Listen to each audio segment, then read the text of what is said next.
ഈ ബാങ്ക് വിളിയിലൂടെ പുറത്തേക്ക് വന്നുകൊണ്ടിരിക്കുന്ന ഇല്ലീഗൽ ആയിട്ടുള്ള സാധനങ്ങൾ എന്തൊക്കെയാണ്, നിയമവിരുദ്ധത എന്തൊക്കെയാണെന്നാണ് നമ്മളിവിടെ പറയാൻ വേണ്ടിയിട്ട് എപ്പോഴും ആഗ്രഹിക്കാറുള്ള ഒരു കാര്യം പറഞ്ഞുകൊണ്ടിരിക്കും. അപ്പൊ അതിൽ ഒന്നാമത്തെ കാര്യം, ഈ സംഗതിക്ക് വേണ്ടിയിട്ട് ഉപയോഗിക്കുന്ന കോളാമ്പി എന്ന് പറയുന്നത് അത് തന്നെ ഇല്ലീഗലാണ്, ഇന്ത്യയിൽ നിരോധിക്കപ്പെട്ടുള്ള സാധനമാണ്. ഒന്നത്. അപ്പൊ ഒന്നാമത്തെ വയലേഷൻ അതാണ്. രണ്ടാമത്തെ വയലേഷൻ എന്ന് പറയുന്നത്, ഈ ബാങ്ക് വിളിക്കുമ്പോൾ ഉണ്ടാക്കുന്ന ആ ശബ്ദം, അതിന്റെ ഒരു തോത് എന്ന് പറയുന്നത് ഡെസിബൽ അളവിൽ നമ്മൾ പറയും. അപ്പോൾ ഒരു റെസിഡൻഷ്യൽ ഏരിയയിൽ ഒരു ബാങ്ക് വിളിക്കുമ്പോൾ ഉണ്ടാകേണ്ട ശബ്ദത്തിന്റെ തോത് എന്ന് പറയുന്നത്, അല്ലെങ്കിൽ ഒരു നോയ്സിന്റെ ലെവൽ എന്ന് പറയുന്നത്, ബാങ്കിന്റെ അല്ല, എന്ത് തന്നെ നോയ്സ് ആണെന്നുണ്ടെങ്കിൽ അതൊരു 50-55 ഡെസിബിളിന് മുകളിലേക്ക് പകല് പോകാൻ പാടില്ല. രാത്രിയാണെന്നുണ്ടെങ്കിൽ അത് 45-50 താഴെ നിൽക്കണം. ഇതാണ് നമ്മൾ പറയാം.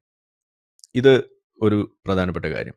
അപ്പൊ അവിടെ നമ്മൾ ഈ സംഗതി നോക്കുകയാണെന്നുണ്ടെങ്കിൽ, ബാങ്ക് വിളിക്കുന്ന സ്ഥലത്ത് നിങ്ങൾക്ക് നിങ്ങളുടെ മൊബൈലിൽ ഈ സൗണ്ട് മീറ്റർ അല്ലെങ്കിൽ ഡെസിബൽ മീറ്റർ എന്നൊക്കെ പറഞ്ഞിട്ടുള്ള ആപ്പുകൾ കിട്ടും. ഏറ്റവും മിനിമം ചെയ്യാവുന്ന കാര്യം. അത്ര ആക്യുറേറ്റ് അല്ല എന്നുണ്ടെങ്കിൽ പോലും കുറഞ്ഞു പോകില്ല, കൂടിയാലേ പ്രശ്നം ഉണ്ടാവുള്ളൂ.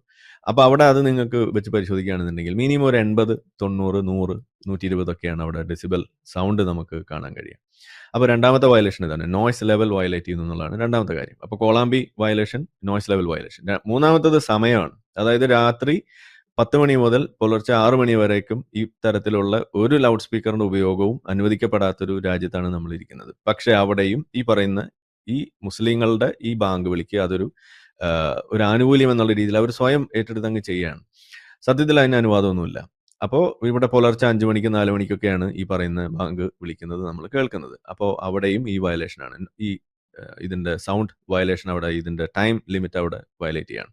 ഇനി അടുത്ത വയലേഷൻ എന്ന് പറയുന്നത്, ഇത് ഇവിടെ ഉണ്ടാക്കുമ്പോൾ ഏതൊരു പ്രമിസിലും ഇതൊരു ശബ്ദം നമ്മൾ ഉണ്ടാക്കുകയാണെന്നുണ്ടെങ്കിൽ അതിന്റെ പുറത്തേക്ക് ഈ സാധനം പോകാൻ പാടില്ല എന്നുള്ളതാണ് ഇവിടുത്തെ നിയമം എന്ന് പറയുന്നത്. അത് അമ്പലത്തിലും പള്ളിയിലും ചർച്ചിലും എല്ലായിടത്തും ബാധകമായിട്ടുള്ള ഒരു നിയമമാണ്.